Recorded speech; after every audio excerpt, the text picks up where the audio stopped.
Bismillahirrahmanirrahim. Assalamualaikum warahmatullahi wabarakatuh. Perkenalkan, nama saya Mia Audina dari kelas 07 atau kelas 22, mahasiswi semester 9 mata kuliah pengembangan diri. Teman-teman semuanya, saya ingin berkisah cerita yang mudah-mudahan teman-teman semua bisa mengambil makna kehidupan dari cerita yang ingin saya kisahkan ini.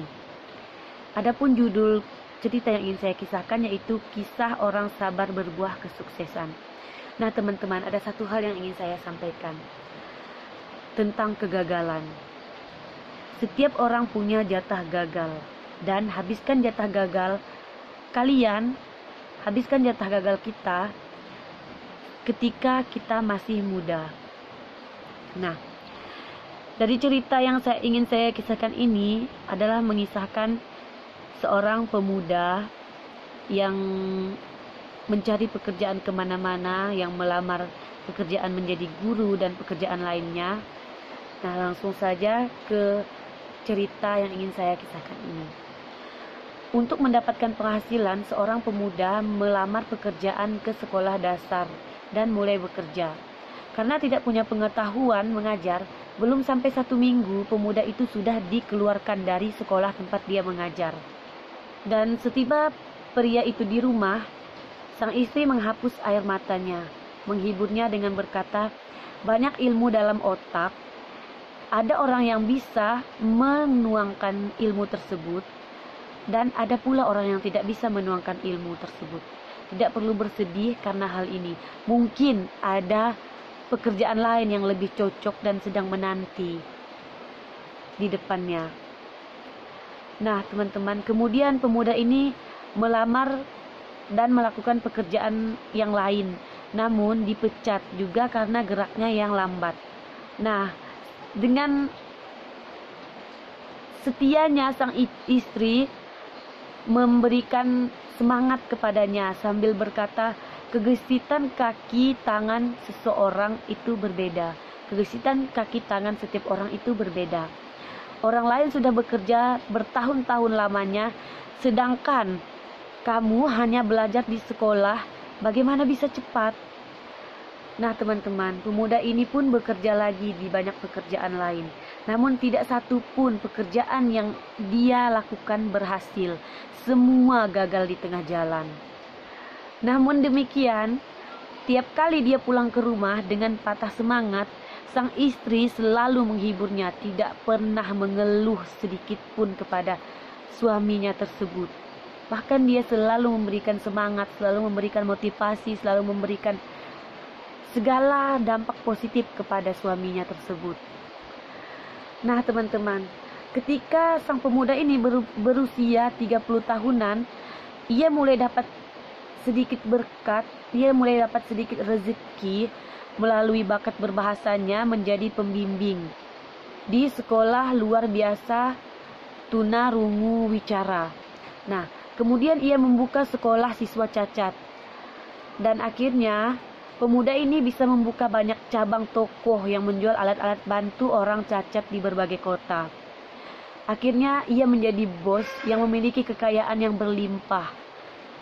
Suatu hari, ia yang sekarang sudah sukses besar bertanya kepada sang istri, kenapa ketika masa depannya suram, engkau tetap begitu percaya kepadaku?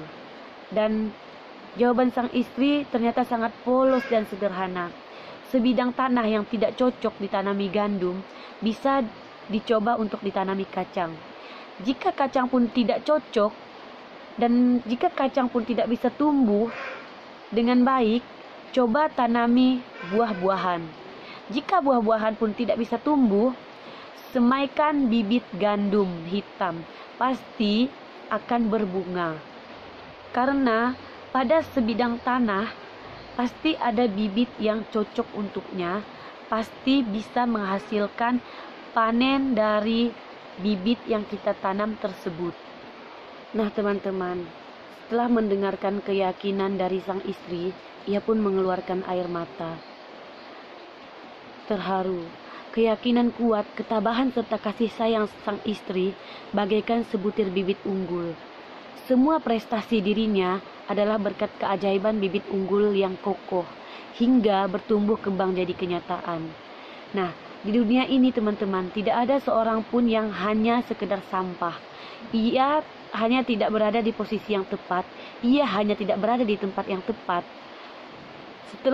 Nah teman-teman, setelah kalian mendengarkan cerita yang saya kisahkan ini, jangan biarkan cerita ini hanya sampai pada kalian saja, teruskan kepada orang lain. Mudah-mudahan cerita yang saya kisahkan ini bisa memotivasi teman-teman semua, bisa menjadi inspirasi teman-teman semua. Ibaratnya teman-teman, kita akan ikut berbahagia apabila orang yang tadinya susah menjadi sukses, apabila orang-orang yang di sekitar kita tadinya susah menjadi sukses. Nah, ada 8 kalimat yang ingin saya sampaikan teman-teman, yang mudah-mudahan bisa memberikan motivasi, bisa memberikan inspirasi kepada teman-teman semuanya. Yang pertama, orang yang tidak bisa menghargai sesuatu, biarpun diberi gunung emas sekalipun, tidak akan bisa merasakan kebahagiaan. Yang kedua, orang yang tidak bisa toleran, seberapa banyak pun temannya, akhirnya dia akan tetap sendirian. Yang ketiga, orang yang tidak tahu bersyukur, seberapa pintar pun seseorang itu, dia tidak akan pernah sukses. Yang keempat, orang yang tidak bertindak nyata, seberapa cerdas pun dia, tidak akan mencapai cita-citanya, tidak akan mencapai apa yang dia inginkan, tidak akan mencapai goalsnya selama ini. Yang kelima, orang yang tidak bisa bekerja sama dengan orang lain, seberapa giat pun dia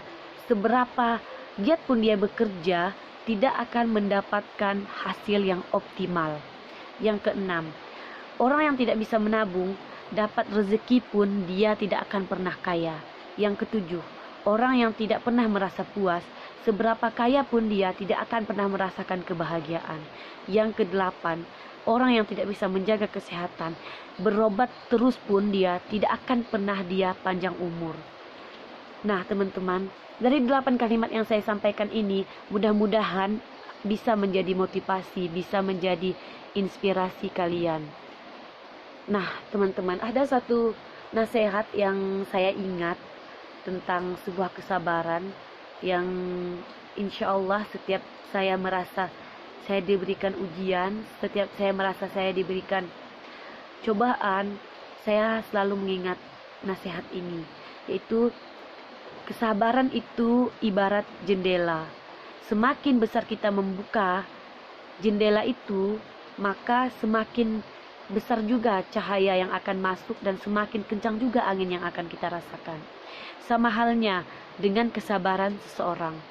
Semakin ia sering bersabar, maka semakin lapang pula hatinya, semakin lapang pula perasaannya.